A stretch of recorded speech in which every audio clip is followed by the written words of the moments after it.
உங்கள் தங்க நகை விற்று உடனடி பணம் பெற மேக்ஸ் கோல்ட் கால் 04445454545.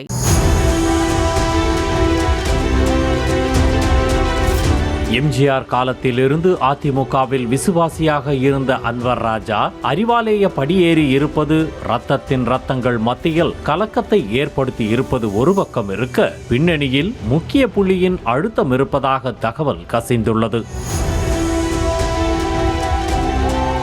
அதிமுகவின் சிறுபான்மை பிரிவு மாநில செயலாளராக இருந்த அன்வர் ராஜா திடீரென மு.க. ஸ்டாலின் முன்னிலையில் திமுகவில் இணைந்திருக்கிறார். பாஜகவுடனான கூட்டணி காரணமாக மனக்கசப்பில் இருந்து வந்த அன்வர் ராஜா அதனை காரணம் காட்டி திமுகவில் இணைந்த நிலையில், திமுகவில் இணையும் முன்பே அன்வர் ராஜா அதிமுகவின் அடிப்படை உறுப்பினர் பதவிகளில் இருந்து நீக்கப்பட்டதாக அறிவிப்பு வெளியானது. திமுகவில் அன்வர் ராஜா இணைய இருப்பதை மோப்பம் பிடித்து அதிமுக முன்கூட்டியே நடவடிக்கை எடுத்திருப்பதாக பார்க்கப்பட்டாலும், இன்னொரு பக்கம் பாஜக மாநில தலைவராக இருக்கும் நயினார் நாகேந்திரனின் அழுத்தம் இருப்பதாக பேசிக் கொள்ளப்படுகிறது.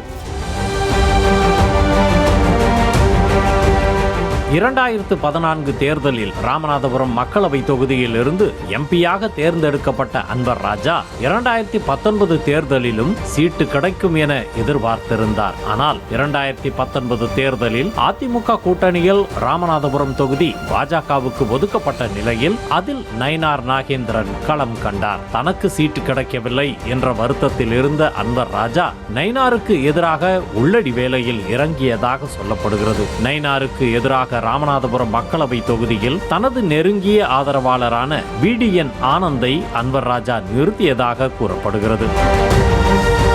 ராமநாதபுரம் தொகுதியில் திமுக கூட்டணியில் போட்டியிட்ட நவாஸ் கனி 4,69,943 வாக்குகள் பெற்ற நிலையில், எதிர்த்து போட்டியிட்ட நயினார் நாகேந்திரன் 3,42,821 வாக்குகள் பெற்றிருந்தார். அதே சமயம் அமமுக சார்பில் போட்டியிட்ட VDN ஆனந்தும் 1,41,806 வாக்குகள் வாங்கியிருந்த நிலையில், அந்த வாக்குகளும் நயினாருக்கு கிடைத்திருந்தால் அவர் வெற்றி பெற வாய்ப்பு இருந்திருக்கும். ஆனால் அன்வர் ராஜாவின் உள்ளடி வேலையால் நயினாருக்கு கிடைக்க வேண்டிய வாக்குகள் பிரிந்த நிலையில் அவரின் வெற்றி வாய்ப்பும் பறிபோனது. அதோடு 2019 தேர்தலில் நயினார் வெற்றி பெற்றிருந்தால் அவருக்கு மத்திய அமைச்சர் பதவி கிடைத்திருக்கும் எனவும் சொல்கிறார்கள். தனக்கு கிடைக்க வேண்டிய மத்திய அமைச்சர் பதவி பறிபோக அன்வர் ராஜா தான் காரணம் என நினைத்த நயினார் நாகேந்திரன் அப்போதிலிருந்தே பெரும் அதிருப்தியில் தான் இருந்து வந்ததாக கூறப்படுகிறது.